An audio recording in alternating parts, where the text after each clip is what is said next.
शीशा में अपने चेहरा को देखा तो सर पे गुलबार सफेद निहार करके मान लीजिए उनसे बालों ने एक संकेत किया है कि इशारा दिया कि महाराज अब तो तुम्हारे ऊपर वृद्धावस्था है और इस अवस्था में भगवान का भजन करना अति आवश्यक होता है। तो ये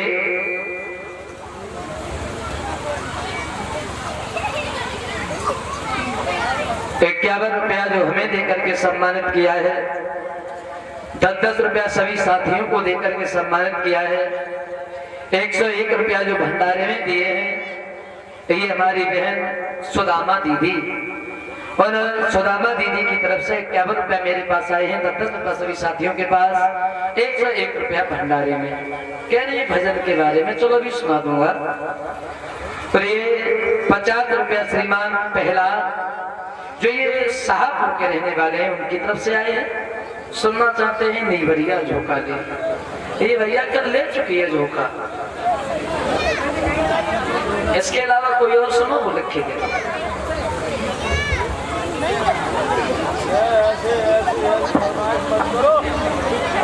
राम के राज तिलक की तैयारियां जब होने लगी, क्योंकि शीशा में जब चेहरा देखा तो सर पे गुलबार सफेद निहार करके मान लीजिए बालों ने उनसे संकेत के इशारा दिया कि वृद्धावस्था में भगवान का भजन करना अति आवश्यक होता है। तो सबको बुलाया और ये कहा कि भैया हम कल राम का राज तिलक करेंगे। दशरथ ने कहा, सब लोग बड़ा खुश होकर के ताली बजा करके हंसने लगे कि भगवान श्री राम राजा बनेंगे अयोध्या के, कि हमारे राम राजा बनाए जाएंगे, हमारे राम राजा बनाए जाएंगे।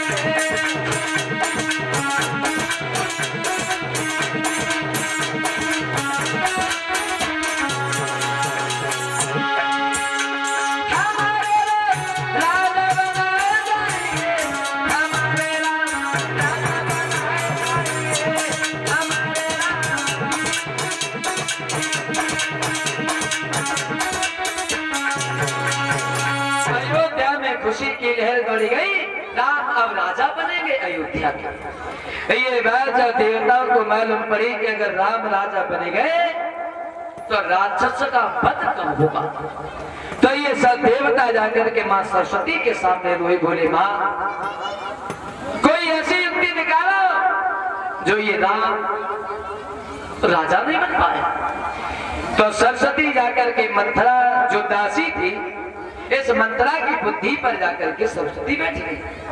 अब मंथरा चेहरा उदास लेकर के गई है अयोध्या में और केकई के सामने एक बात कही, केकई तुझे मालूम है अयोध्या में खुशी की लहर दौड़ रही है, कल राम राजा बनाए जाएंगे। और जो ये बात सुने कि कल राम राजा बनाए जाएंगे तो केकई ने अपनी गर्दन से हार निकाला और वो 9 लखा हार मंथरा दासी की गर्दन में जो डालना चाहा तो मंथरा पीछे हट गई और एक बात कही, केकई तू मुझे क्या हार दिखा रही, अरे तेरी तो सब तरफ से हार ही हार है। क्यों? जवाब दिया तेरी बुद्धि खराब है, राम राजा बन रहे हैं और जब राम अयोध्या के राजा बन जाएंगे तेरी होने वाली संतान को क्या मिलेगा। तो केकई ने जवाब दिया, मंथरा अगर तूने घर बिगाड़ने की बात कही तो मैं तेरी दोनों आंखों को निकालूंगी, समझ गई। अरे मेरे बेटा भरत में और राम में मेरे लिए कोई तो थोड़े ही है। जो ये बात सुनी तो समझाए कि मंथरा ने एक बात कही कि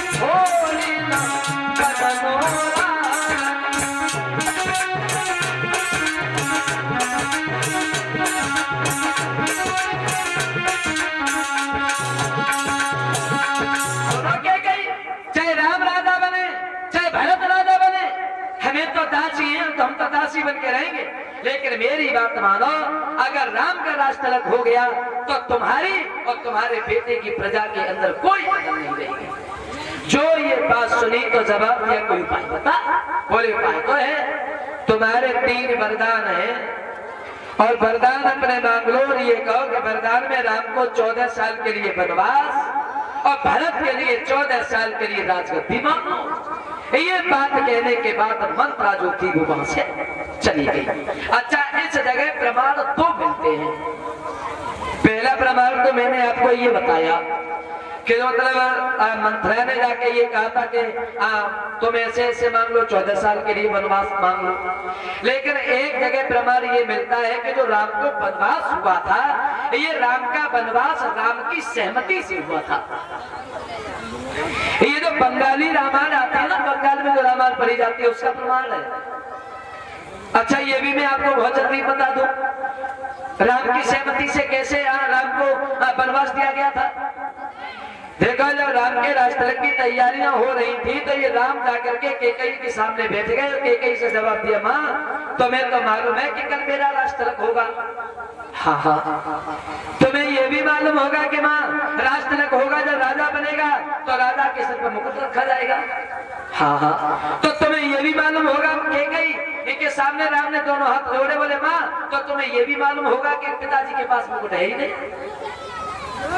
ये भी बात मालूम है। जब ये बात तुम्हें मालूम है तो ये राज तिलक रोकने की तैयारी करो ना। अरे जब मुकुट ही नहीं होगा तो राजा कैसे बनेंगे। एक बात और बता दूं, ये दशरथ राजा तो थे लेकिन ये बिना मुकुट वाले राजा थे। अब कैसे थे ये भी प्रमाण सुनो आप। देखो, जब ये महाराज दशरथ शादी करके आ रहे थे ना परीक्षित जी कैकेयी के साथ में, तो ये कैकेयी सुंदर थी। तो कैकेयी की सुंदरताई को जो सुग्रीव का भाई था ना, बाली, सुग्रीव का भाई जो राम ने मारा था जिसे, इस बाली ने कैकेयी को देख लिया। तो इस कैकेयी को देख करके बाली के दिल में दया आई, ये सोचा कि इसे तो अपनी पत्नी बनाएंगे। तो ये बाली दशरथ के सामने आया, बोले महाराज या तो युद्ध करो या अपनी पत्नी को दे जाओ।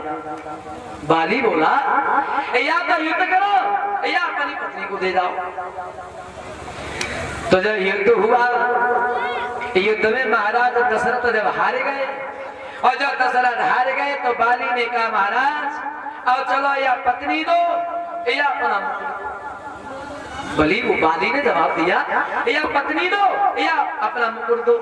तो ये अपने घर की लाज बचाने के कारण महाराज दशरथ कैकेयी को ले आए और अपना मुकुट बाली को दे आए थे। ये बात राम ने कैकेयी को बताई कि माँ तुम्हें तो मालूम है कि मुकुट है ही नहीं, और जब मुकुट है ही नहीं तो राजा किस बात के।